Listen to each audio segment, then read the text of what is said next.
Very well. If it is to be a dance fight, then I will Tuesday night dance fight you to the death.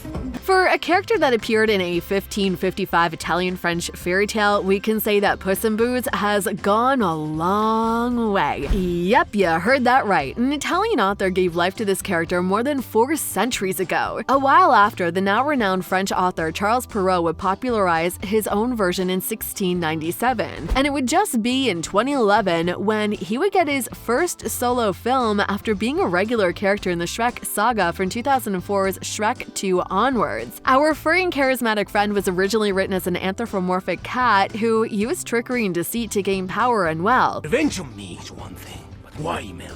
Why the orphanage? This is our home.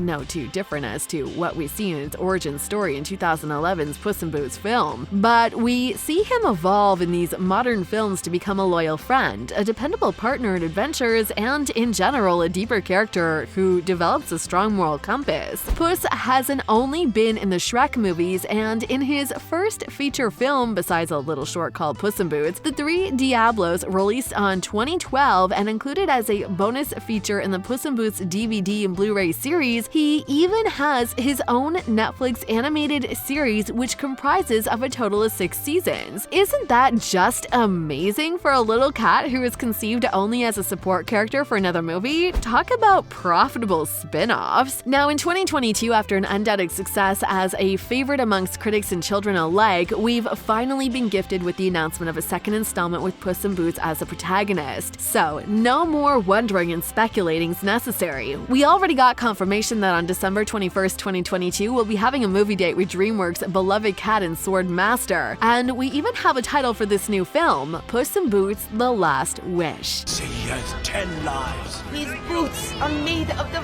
finest Corinthian leather. Let's start with the obvious ones. Antonio Banderas has been Puss in Boots for the English, Spanish, and Italian dubs since the character's inception back in 2004. So his appearance is a no-brainer at this point. Selma Hayek is the next logical confirmation as Kitty Softpaws, the street-savvy female cat who became Puss's love interest, is also confirmed to return. Several other characters and voice actors can be presumed to return if their characters happen to be in the sequel, but right now we can only speculate about the possible appearances of Zach Galifianakis as Humpty Alexander Dumpty, Billy Bob Thornton as Jack, and Amy Sedaris as Jill, both members of the murderous outlaw married couple who work for the Deviled Egg. In the possible returns as brief apparitions, we have some other actors in mind such as Constance Marie as Imelda and producer Guillermo del Toro as Camonte. But on the more official side of things, we have lots of new characters and actors set to appear in this second film. It's confirmed that Goldilocks and her bear family from the classic fairy tale are having a go this time, just like Humpty did in the previous film. And we already got some juicy information about these roles. Florence Pugh, Black Widow's sister in the Marvel Cinematic Universe, will be playing a grown-up version of Goldilocks. Olivia Colman will be Mama Bear, Ray Winstone will be Papa Bear, and Samson Kao, Baby Bear. Finally, we have 3 more confirmed actors and characters: John Mulaney as Jack Horner, Harvey Gillen as Pero, and Wagner Moura as the Big Bad Wolf. No, not that Big Bad Wolf from the Bad Guys. This isn't the multiverse, guys. Or at least it isn't yet. From what is shown in the trailer, this is more like a classic take on the Big Bad Wolf character we've always known. Gracias, you've been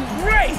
Get home safely! Good night! They left us with some plot holes that need to be addressed, and we want answers. First of all, will Puss always be pursued by Commandante and his soldiers? It seems like we're dealing with some kind of Batman situation here, you know? With Puss being the hero San Ricardo deserves, but not the one it needs right now, so he'll be hunted because he can take it, because he's not actually a hero. He's a purring guardian, a meowing protector, a Diablo Guiado. You get the idea. Or maybe he'll simply move somewhere else and leave all his trouble behind once he gets a new pair of boots. Secondly, will Jack and Jill recover from all of their injuries and return to get a revenge on Puss? I mean, those piggies off them seem to be having a really good time with all the dancing and singing at their feet of their beds. Not very cool since the couple seem to be in great pain with that amount of plaster all over their bodies. They must hold one heck of a grudge for being left in that state. They didn't even keep any gold. And last but not least, don't you need to find out what really happened to Humpty Dumpty? That was the weirdest kind of an ending. Don't you agree? Okay, we get it. He was disguised as a golden egg the whole time. So maybe this was his plan all along, conveniently faking his death in the end. But what for? Does he have another dark plan involving Puss or San Ricardo? Does Puss fall in his final ruse? What will Humpty Dumpty be doing up there in the sky with the giant goose? And a question that won't let you sleep tonight: why did the golden goose lay eggs if she was just a baby? We need answer. I am here because you made me realize that there is something I care about more than gold.